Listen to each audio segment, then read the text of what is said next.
Pongal பண்டிகையொட்டி railway ticket முன்பதிவு தொடங்கிய 3 நிமிடங்களில் அனைத்து டிக்கெட்டுகளும் விற்று தீர்ந்தன. இதை பற்றின மேலும் விவரங்களை எமது செய்தியாளர் மாணிக்கம் வழங்க கேட்கலாம். மாணிக்கம், வணக்கம். விவரங்கள். பொங்கல் முன்பதிவு இன்று முதல் தொடங்கியிருக்கிறது. அதாவது ரயில்வே மூலமாக 120 நாட்களுக்கு முன்பாக ரயிலில் பயணம் செய்வதற்கான டிக்கெட்டுகள் முன்பதிவு செய்து கொள்வதற்கான வசதி இருக்கிறது. இந்த சூழல்ல வரக்கூடிய பொங்கல் பண்டிகை ஜனவரி மாதம் கொண்டாடக்கூடிய சூழல்ல ஜனவரி 10ஆம் தேதி வெள்ளிக்கிழமை அன்றே பொங்கல் பண்டிகைக்கான விடுமுறைகள் தொடங்குகின்றன. இதன் காரணமாக பலர் தங்கள் சொந்த ஊர்களுக்கு சென்னையிலிருந்து செல்வதற்கான முன்பதிவு இன்றிலிருந்து தொடங்குவதாக தெற்கு ரயில்வே அறிவித்திருந்தது. ஜனவரி 10ஆம் தேதிக்கான முன்பதிவு டிக்கெட் இன்று செய்து கொள்ளலாம். அதே போன்று அடுத்தடுத்த நாட்களுக்கான டிக்கெட் அடுத்தடுத்த நாட்களுக்கு சார்ந்து முன்பதிவு செய்து கொள்ளலாம் என்ற ஒரு அறிவிப்பு கொடுக்கப்பட்டிருக்கிறது.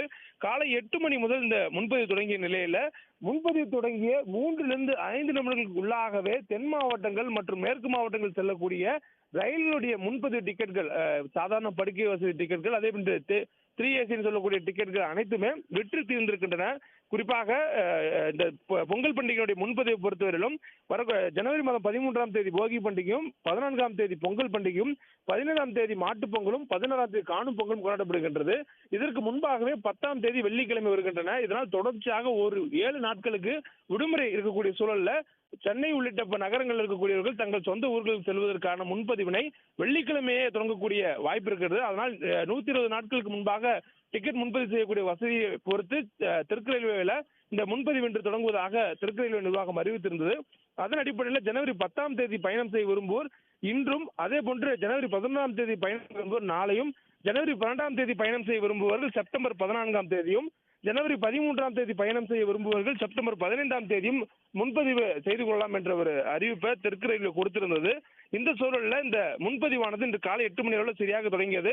சென்னையில் இருக்கக்கூடிய முன்பதிவு கவுண்டர்கள், ரயில்வேவுடைய முன்பதிவு கவுண்டர்களையும் IRCTC உள்ளிட்ட வலைதளங்கள் மூலமாகவும் இந்த முன்பதிவை செய்து கொள்ளக்கூடிய வசதிகள் மேற்கொள்ளப்பட்டிருப்பதாக தெற்கு ரயில்வே சொல்லியிருந்தது. இந்த சூழலில் காலை அதிகாலை முதலே பலர் தங்கள் சொந்த மாவட்டம் செல்வதற்கான முன்பதிவு செய்வதற்காக எழும்பூர்ல இருக்கக்கூடிய முன்பதிவு மையத்தில் காத்திருந்தாங்க. இந்த சூழலில் முன்பதிவு செய்ய தொடங்கி 3 மணி நேரத்துக்குள்ளாகவே இணைய வழியில் முடிஞ்சிருக்கிறது. குறிப்பாக ஆலப்புழா ரயில்கள், அதே போன்று தென் மாவட்டம் செல்லக்கூடிய அனந்தபுரி, நெல்லை, அது பாண்டியன், கொல்லம், பொதிகை, முத்துரகம் உள்ளிட்ட ரயில்களுடைய அனைத்து படுக்கை வசதிகளும் விற்று தந்திருக்கின்றன. குறிப்பாக 10ஆம் தேதி பிற்பகல் செல்லக்கூடிய ரயில்களுக்கு மட்டுமே டிக்கெட் விற்று தந்திருக்கின்றன. காலை செல்லக்கூடிய ரயில்கள் டிக்கெட் இன்னும் முன்பதிவுக்காக காத்திருக்கின்றன.